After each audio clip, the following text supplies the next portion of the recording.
एक घने जंगल में एक बंदर और एक हाथी रहते थे। हाथी बड़ा शक्तिशाली था, वो बड़े बड़े पेड़ों को एक ही झटके में उखाड़ देता था। बंदर काफी दुबला पतला, लेकिन वो बड़ा ही फुर्तीला और तेज था।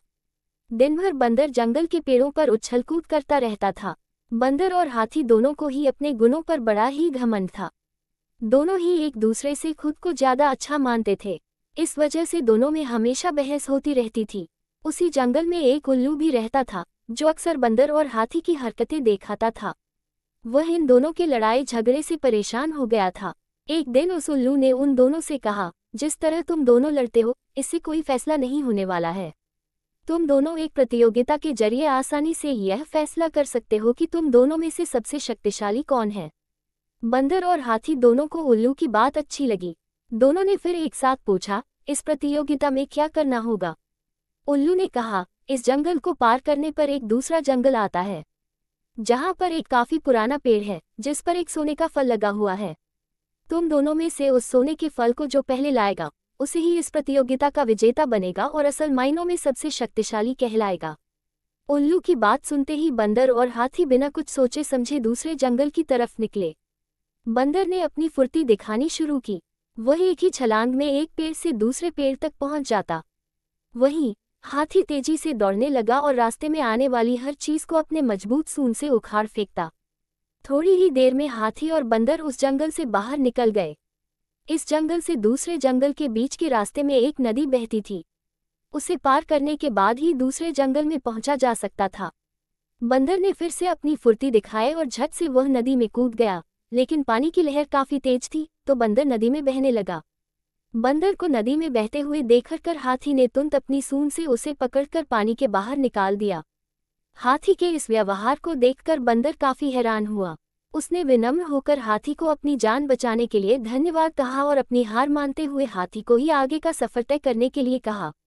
बंदर की इस बात को सुनकर हाथी ने कहा, मैं नदी पार कर सकता है, तुम भी मेरी पीठ पर बैठकर इसे पार कर लो।